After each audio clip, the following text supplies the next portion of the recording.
tell me, at what point kind of in your journey did the Real Junk Food Project kind of raise its head? When did you have the idea? When did you start putting it into practice and that kind of thing? Well, it was 22nd of February 2013, and I'm still on a farm, bashing a tree with a stick as I was harvesting almonds. And I just said, I'm going to create the Real Junk Food Project and feed the world. And it just came out of nowhere. I travelled to Australia. I'd seen food waste. I'd been a chef. I knew I wanted to do something to give back, charity work, volunteering, something along those lines, big events, etc., etc. I was always trying to do something bigger and better.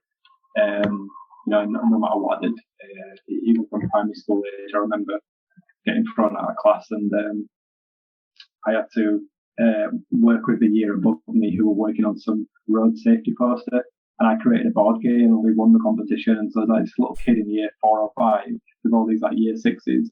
I went to a McDonald's and got a free Happy Meal, and we got to meet the local fire station and firemen and women.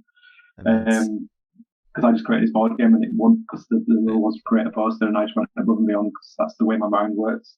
So I've always thought above and beyond the bigger picture, kind of, I want to feed the world, I don't just want to feed Leeds, that kind of mentality. And so the project kind of started in 2013 as maybe an epiphany moment, really, working on a farm, seeing pigs getting fed food waste, trying to understand the concepts of logistics and supply chain, global food supply chains, not just the supply chain where it was the whole world supply chain. I wanted to understand where food came from, how it got to where it needed to get to, all the complications in between. And then started looking into third sector organisations and what they're doing. And I was just I'm ultra critical. I'm my own biggest critic, but I'm ultra critical of everything and everyone. It's part of the autism that I've got, where I overanalyse and analyse people, and because I've got a photographic memory as well, I can go back and remember things. And my partner says that I've got disabled Tourette's, because if I see somebody that's different to me, I have to say something, but not in a negative way, like I'm trying to bully them or point it out, but I'm just fascinated by it. I'm fascinated. I see people with thalidomide or that's got amputees or something, and I'm really, really fascinated because I want to understand their lives, I understand how they do things and what challenges they've got, and then I want to help them, and I think, well, how can I make the world better for you so that you can do stuff I do and stuff, and that's the way that I am.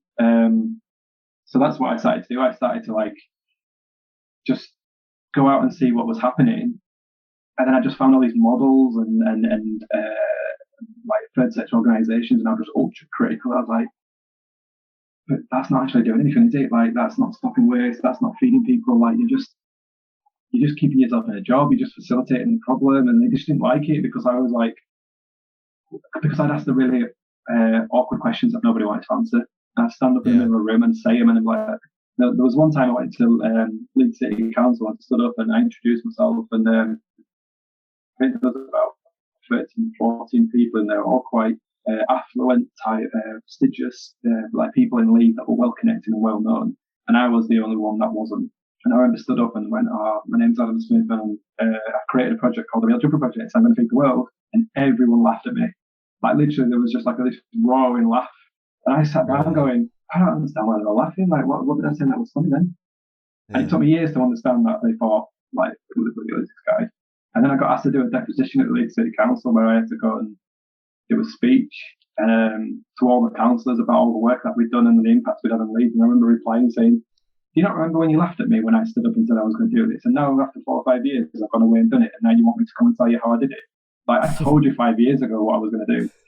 Yeah. So, I've just always had this mentality, I'm going to feed the world, I'm going to change people's lives, I'm going to improve things for better. Thanks for watching that clip. If you enjoyed it, please subscribe and check out the full episode. All links are in the description. Be nice, be happy, be cool.